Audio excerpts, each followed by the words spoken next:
Esta noche es Gloria Reyes, directora general de Supérate, las ayudas sociales del gobierno. Hay unos bonos por el caso de Yetzel, ya con un informe de Onespia y los peritos expertos que contrató el gobierno dominicano para entender todas estas preguntas que hay respecto de cómo este país recibió cientos de víctimas entre muertos y heridos a los que todavía no hay respuesta, pero hay procesos legales. Gloria, buenas noches, ¿cómo estás? Muy bien, muchísimas gracias, Yulisa, una vez más por aquí, siempre contenta. Bienvenida a su casa. Gracias, muchas gracias. ¿Cómo está Supérate? Bueno, Supérate está siempre con muchas cosas. Nuestra institución es una institución de respuesta, de protección, de atención y el trabajo nunca para, o sea que siempre estamos en diferentes acciones. Tenemos unas tareas que son permanentes, que son las de siempre, los subsidios, los programas de acompañamiento y eventualmente suceden situaciones como la que aconteció con Yetzel y tenemos que activar los mecanismos de protección social del Estado. En este caso muy particular, el gobierno dominicano en su rol de apoyo y acompañamiento, sobre todo a víctimas donde hay menores de edad. Sabemos que esta tragedia afectó a cerca de 179 niños que dejó en estado de orfandad, de los cuales 34 perdieron su padre y su madre. Y por esto el gobierno de manera muy acelerada tuvo que activar un mecanismo de respuesta y acompañamiento sociofamiliar a estas víctimas. En esencia se realizó un protocolo interinstitucional que vincula al Ministerio de Salud Pública por toda la línea de apoyo de salud mental. Por otro lado, el CONANI, con lo que tiene que ver con la guarda y la protección de los menores de edad.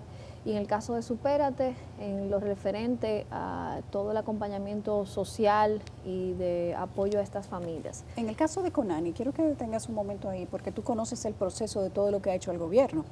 Cuando hablas de CONANI, bueno, Supérate se encarga de dar estos bonos, de ayudarlos, de ver la necesidad económica o social que tenga cada una de esas familias, pero en el caso de CONANI, ¿qué tipo de intervención tiene CONANI? Bueno, CONANI, recordemos que en el caso de menores de edad en orfandad, tiene el deber de asegurar y garantizar la protección de estos menores de edad. ¿Pero se los lleva a los hogares de CONANI o no? No.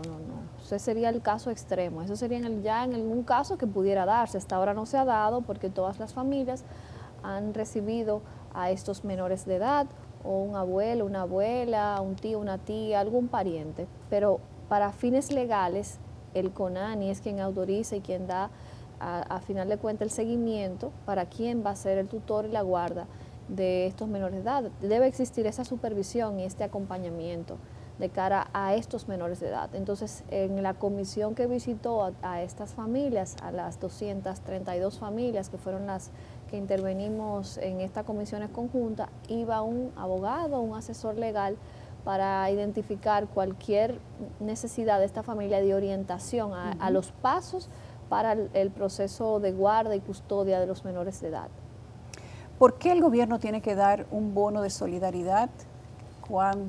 Que es la pregunta que mucha gente se hace, que nos han preguntado a nosotros, y nosotros te transferimos la pregunta a ti, cuando sabemos que es un caso donde se supone que los dueños de una propiedad privada debieron prever, proteger y salvar situaciones que su propiedad creó. Por una razón muy simple. Han pasado 2 meses y esas familias aún no tienen respuestas. Esas familias tienen necesidades inmediatas que hay que atender y el Estado es quien debe garantizar proteger a los ciudadanos ante una situación de calamidad pública como es esta.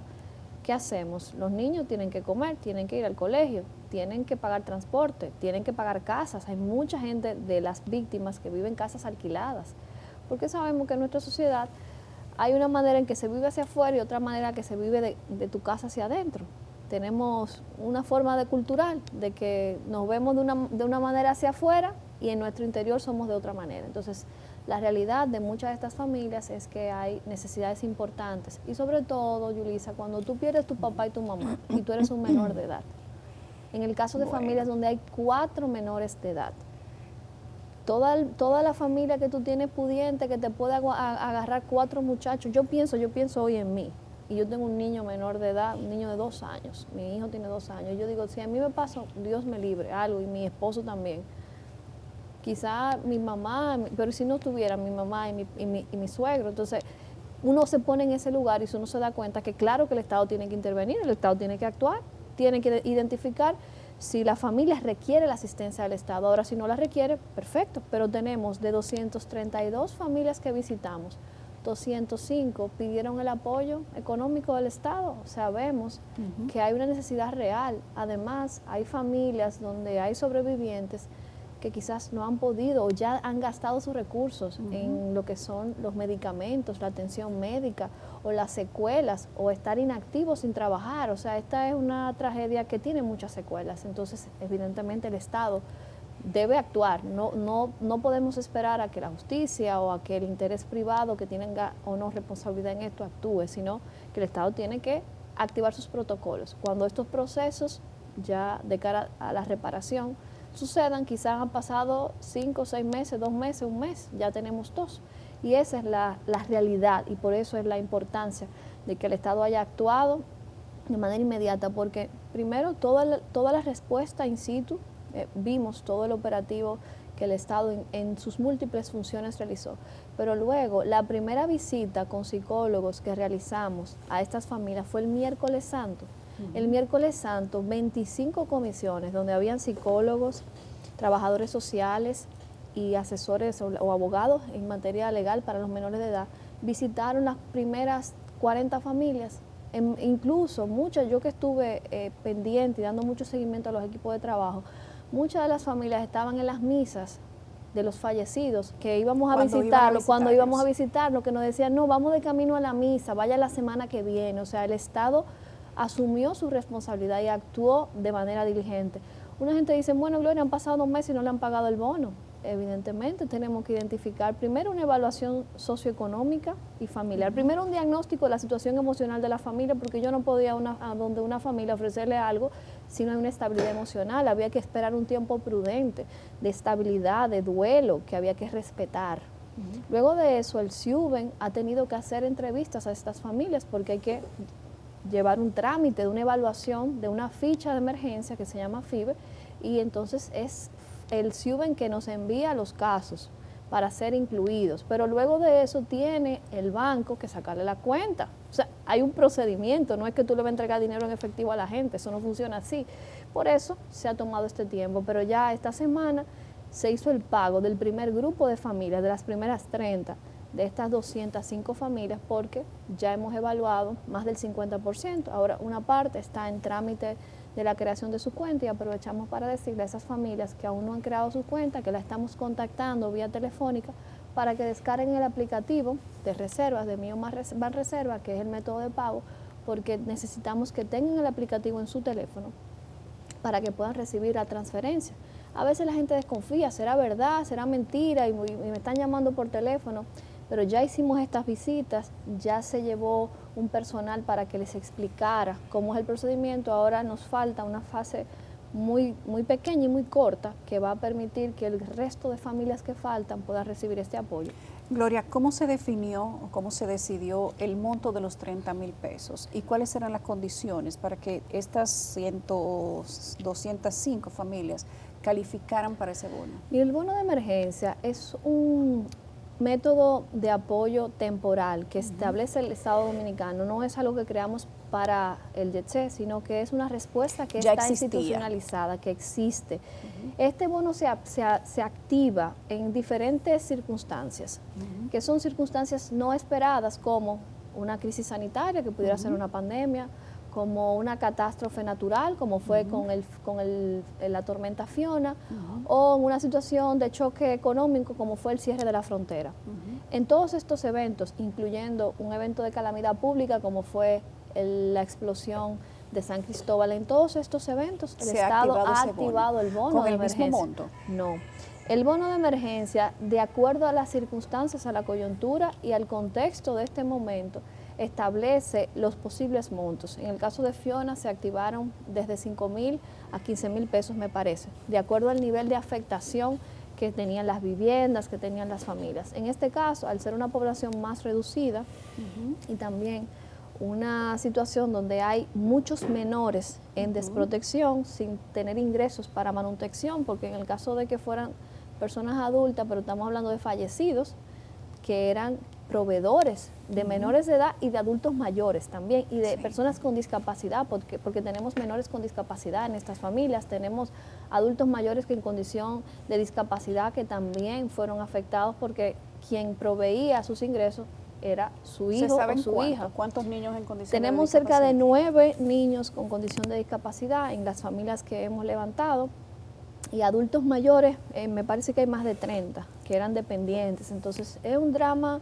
complejo, es una situación que tiene muchas características. También hemos identificado, en el caso de los hombres, más de una familia. Eso es algo que ha sido una situación que ha sido en una proporción importante, cerca de un 25% de los hombres que hemos identificado tiene más de una familia. Entonces en el territorio hemos logrado que los abuelos, que... De los fallecidos, de Sí. entre las víctimas, los caballeros, algunos tenían múltiples familias. Ok. Entonces hemos tenido que ¿Y a quién se le da el bono? ¿A las dos Tenemos que familias? atender a todas las familias, porque son todas las familias que requieren este apoyo. Entonces, esas son de las casuísticas que uno, cuando se va adentrando en cada caso, en cada territorio, va identificando.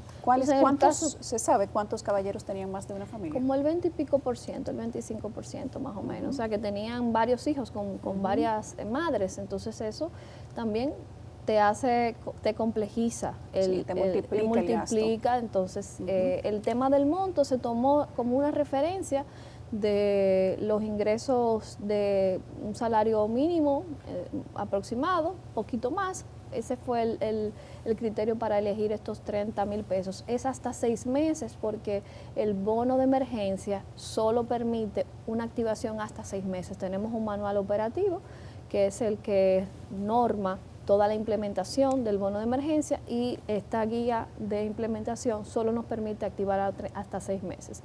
Luego de pasar estos 6 meses, el sistema de protección social, en este caso Supérate, hace evaluaciones de la familia y ahí puede identificar si hay una necesidad de otro tipo de intervención que se requiera para apoyar a la familia, porque evidentemente ya es algo que el Estado tendrá que darle seguimiento a esta familia de manera permanente, sobre todo donde hay menores de edad.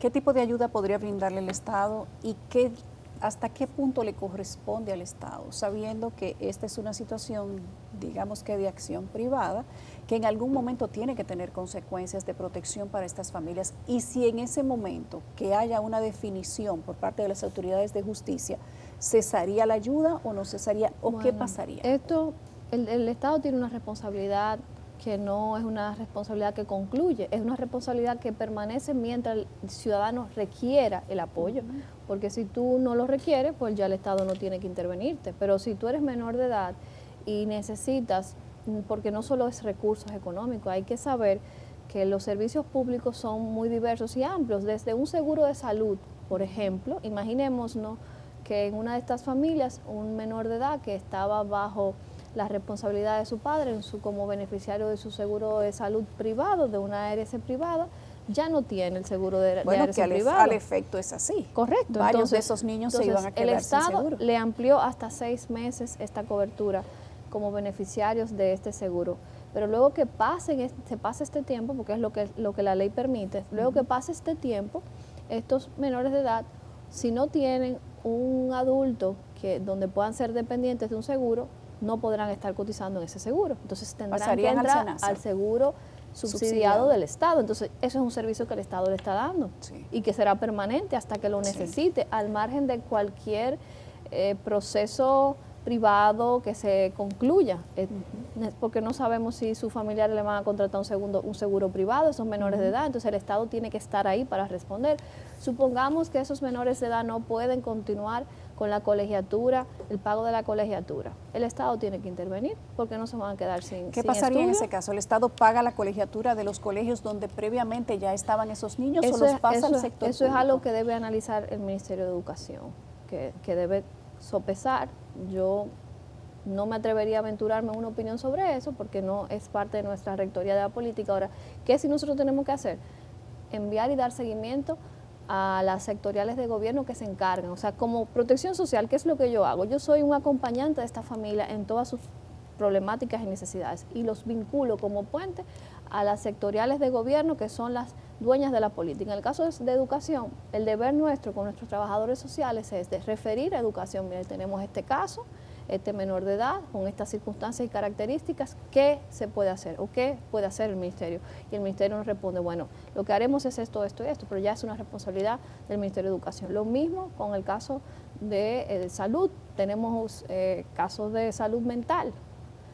SNS tiene sus unidades de atención en las provincias, en las diferentes provincias, se refiere para que se le dé el seguimiento domiciliario o asistencia en alguno de los centros de servicio público, pero es con el seguimiento de nosotros y el acompañamiento, pero cada sectorial, cada institución o cada dueña de la política pública es la que tiene la responsabilidad de implementar. Gloria, para los que se preguntan qué tanto dinero tiene el Estado para mantener la política de subsidios, ¿de cuántos subsidios estamos hablando en sentido general? ¿Y a qué tipo de servicio van dirigidos? El gobierno tiene múltiples subsidios, no solamente los subsidios directos, como es el caso de los de Supérate, que son transferencias monetarias condicionadas y no condicionadas, pero tiene desde subsidios a la producción agrícola, subsidios al combustible, hay una diversidad de subsidios. Ahora, los subsidios directos, que son los que se manejan desde la parte social, estamos hablando de una inversión anual en el último presupuesto de unos 54.000 millones de pesos en transferencias. Y en todo lo que tiene que ver la diversidad de subsidios, eso se incluye ahí, el de los alimentos, que es Aliméntate, que es el que está en la tarjeta, que es el subsidio mayor, que ese tiene una inversión anual en este último presupuesto de 29.000 millones de pesos, 29.500 y tantos. ¿Eso equivale a cuánto de modo unitario? 1.650 pesos por familia. Por familia. Pero luego están los subsidios no condicionados, que está bono gas, bono luz, que esto no tiene el mismo universo de beneficiarios, pero tiene una cantidad importante de beneficiarios. En el caso de bono luz estamos hablando de unos 700.000 beneficiarios, en el caso de bono gas 1.300.000. Estoy diciéndolo de memoria, pero son muchos datos, pero es aproximadamente eso en sentido general. Y luego están los subsidios escolares. Ahí tenemos una población más pequeña, que son los subsidios para la permanencia en la escolaridad, que junto al Ministerio de Educación estamos trabajando. Y esto tiene, por un lado, unas 70.000 familias y por otro lado, 98.000 familias. 60.000 y 98.000 familias. Las de bachillerato, que son 98.000 familias, y las de básica, o de educación primaria, son unas 60.000. Ahora queremos trabajar en fortalecer este subsidio porque hay mucho que tiene que ver también de la deserción escolar con los embarazos en adolescentes y las uniones tempranas. Hay dos problemáticas en la deserción escolar principales. En el caso de los niños es el trabajo. Los varones comienzan a trabajar siendo adolescentes y dejan la escuela. En el caso de las niñas se embarazan o se casan o se unen, como popularmente se dice, y también dejan la escuela. Entonces, la idea que estamos ya pensando un poco con más profundidad junto al Gabinete de Niñez, con el apoyo de UNICEF y el Ministerio de Educación, es diseñar un acompañamiento especializado a estas familias que tienen este apoyo económico para que logremos reducir esa brecha de deserción por estas diferentes casuísticas. En el caso de los varones, por el tema laboral, y en el caso de las niñas, con lo que tiene que ver con las uniones tempranas y embarazos, y por eso los clubes de chicas, que es el programa de acompañamiento para las niñas que llevamos desde Supérate, ha sido una herramienta muy efectiva para articular estas acciones de acompañamiento sociofamiliar a las menores de edad de 11 a 17 años. Estamos trabajando para ahora crear los clubes de chicos, porque evidentemente hay que trabajar a la par con esta intervención, con las niñas y los niños. En esencia se iniciaba con el tema de las niñas, pero ya diseñamos un programa que va a ser también dirigido a los niños, con el propósito de poder trabajar de manera conjunta. ¿Y cuándo se estaría ejecutando o poniendo en marcha ese programa? Ya estamos trabajando, ahora estamos trabajando lo separado. Los subsidios existen y tenemos un programa de acompañamiento, que son los clubes de chicas, donde hay cerca de 5.000 niñas que han sido intervenidas en estos años. Estos clubes de chicas son espacios teórico-prácticos donde se trabaja con ellas semanalmente, con mentoras, con psicólogas, se le hace un acompañamiento para diseñar su plan de vida, se trabaja con sus padres. Es una intervención muy importante que tiene un impacto muy directo en el desarrollo de las niñas. Entonces ahora lo que queremos es unificar estos dos espacios. Nuestro deseo es que esto pueda iniciar en un piloto este año, a final de año, en el último trimestre, estamos dando los toques finales, pero creo que con la experiencia que ya tenemos de los clubes de chicas, el gran impacto que tienen en las menores de edad y en sus familias, más la experiencia de subsidio, tendremos resultados mucho más notorios y de mayor impacto al vincular los dos programas. ¿Cuántas familias impactan los subsidios del gobierno, Gloria, para este 2025? Digamos que desde 2020 hasta este 2025, ¿de cuánto es la nómina de ayuda de Supérate? El subsidio principal, que es el de Aliméntate, tiene 1.500.000 familias. Pero ahora, de cara a la fusión que tendremos de Supérate y ADES en esta nueva institución que el presidente de la República mediante decreto ha creado, que es la Dirección de Desarrollo Social Supérate, que va a unificar el sistema de pagos, que ha sido siempre el debate de que quién paga los subsidios, qué hace Supérate, qué no hace Supérate. Ahora lograremos unificar las dos instituciones con el propósito... Pero eso todo el subsidio social va a pasar a Supérate. Correcto, entonces porque Supérate ¿Tú vas a ser una superministra? No, hombre, más trabajo y más problemas, eso es lo único que voy a tener, hay más mucha trabajo gente y más que quisiera problemas. tener esos problemas, sobre todo si tiene intención política. No, pero lo mío no es por intención política, lo mío es por servicio y compromiso con el país. Pero en el caso de los que les encantaría estar ahí... Eso pudiera ser ahora. Yo les digo, este trabajito no es fácil, hay que trabajar bastante y eso es... Se trabaja. Y es una institución donde tú estás todo el tiempo apagando fuego, atendiendo problemas, situaciones. O sea, hay que tener también una entereza de espíritu y de carácter para poder manejar una institución como esta. Hay situaciones de emergencia en Supérate, por ejemplo.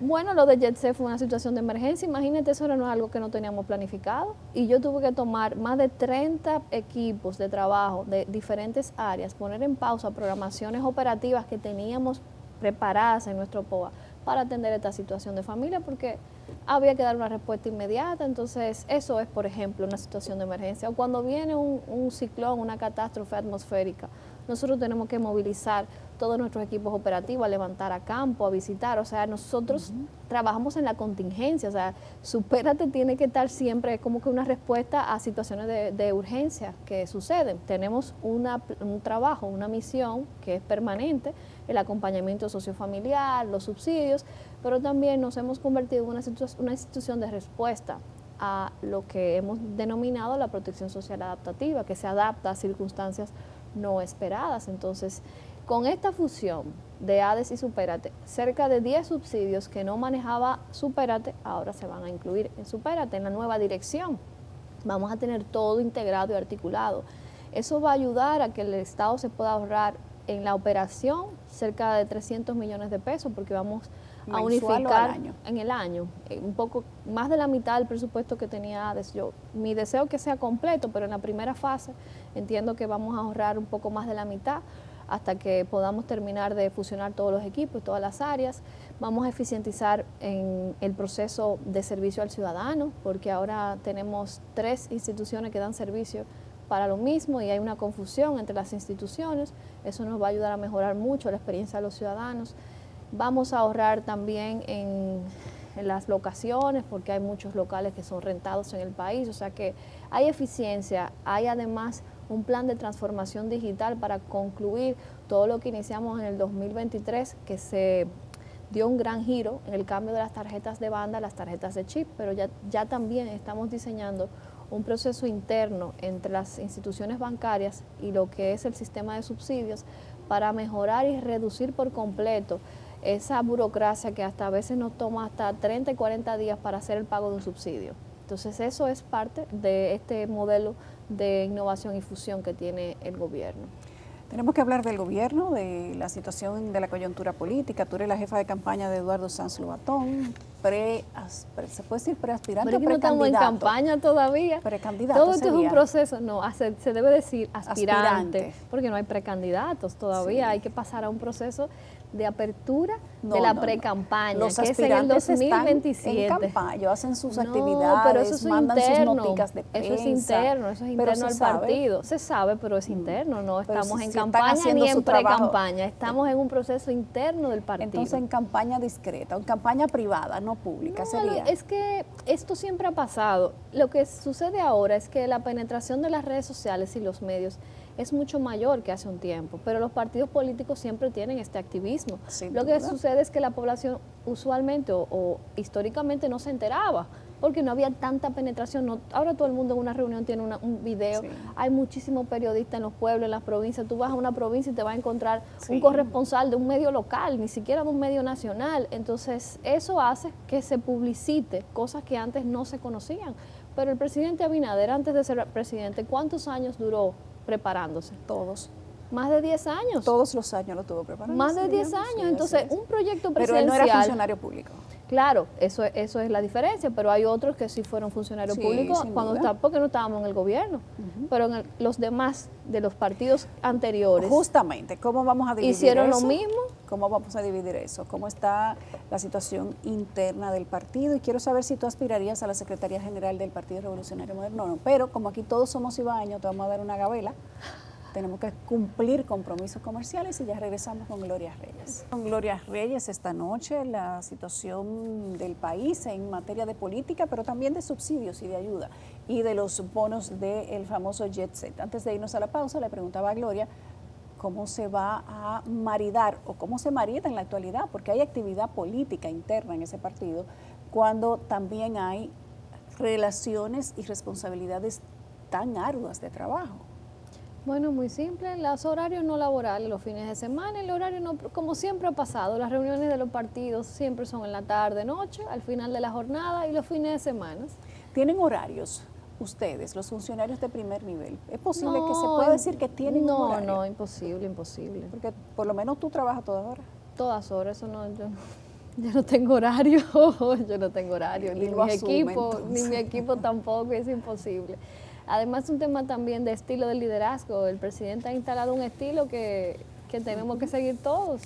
El presidente se va a las 2 de la mañana del palacio, imagínate. Cosa que no es sana, pero si le funciona. Pero bueno, ese es su modelo y ya le ha funcionado, porque realmente si tú calculas las horas que ha invertido el presidente en trabajo para el Estado, sus 4 años han sido el doble en horas laborales de otros gobernantes, porque él ha trabajado muchas horas más, entonces puede ser más productivo, tiene más resultados y ha podido hacer Claro. muchas cosas. Al final le sacaremos la cuenta y diremos que se obtuvo con doble tanda de trabajo. Sí, no, versus los definitivamente. que antes hacían una sola Sí, tanda. claro, no, yo creo que es notorio el esfuerzo humano que él le ha impregnado a la presidencia, es notorio en muchos de los resultados y los logros, sobre todo de administración de crisis, porque hay que hacer conciencia. A veces yo oigo muchos comentarios de críticas y yo digo, pero se nos olvida de dónde venimos, lo que acaba de pasar en el mundo con una pandemia que tiene sus secuelas, luego con un conflicto armado en Europa que ha sido catastrófico, y luego todos los efectos de la inflación y múltiples microcrisis que hemos vivido en el país, desde temas climáticos a temas agrícolas. Entonces, no es un periodo normal.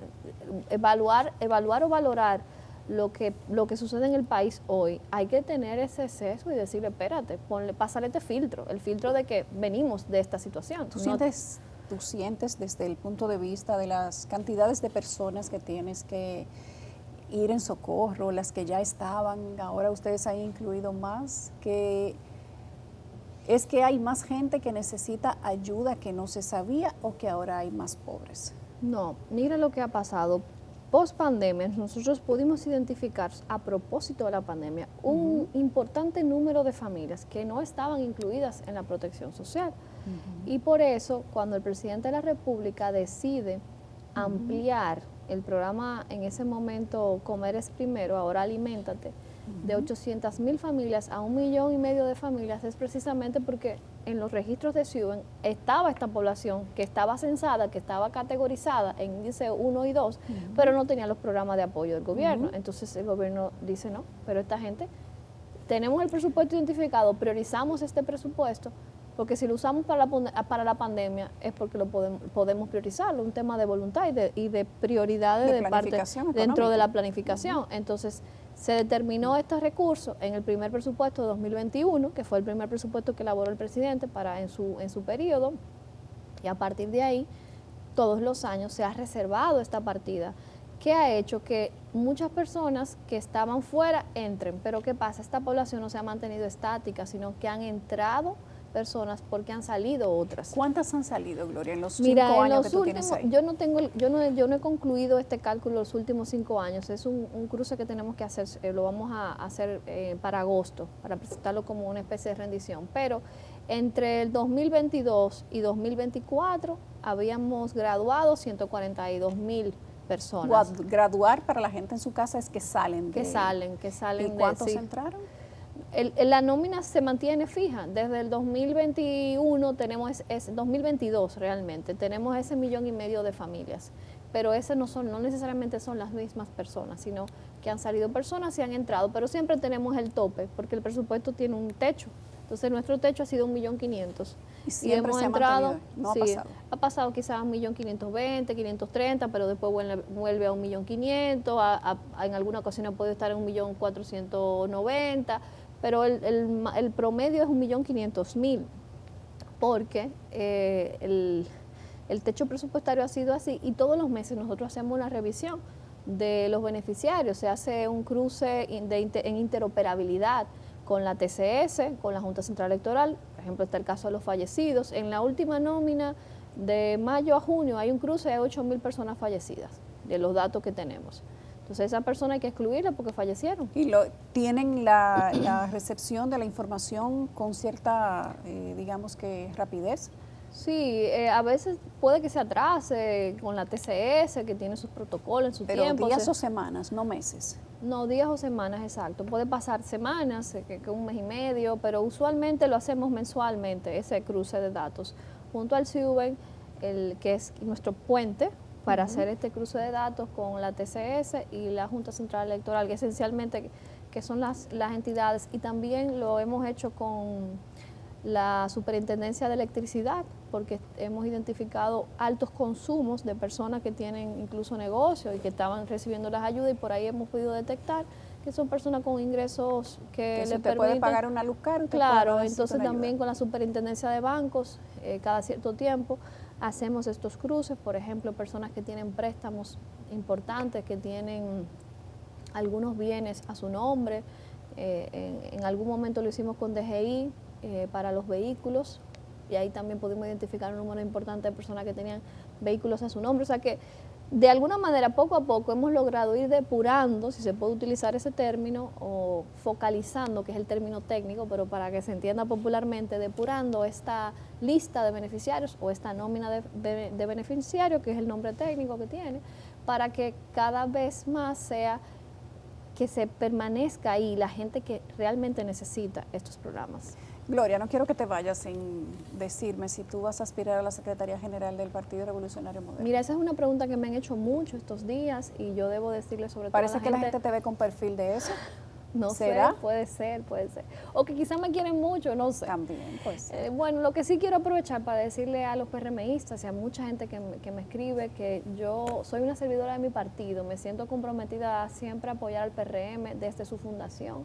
Estuve trabajando, y ahora que estoy coordinando la comisión del aniversario del partido, pues me siento muy comprometida a servir al PRM, y donde quiera que el PRM me requiere y me necesite, yo estoy dispuesta a servir. Y ya el tema de la Secretaría General, pues lo veremos más adelante. Yo creo que hay que darle un poquito más de tiempo a este proceso.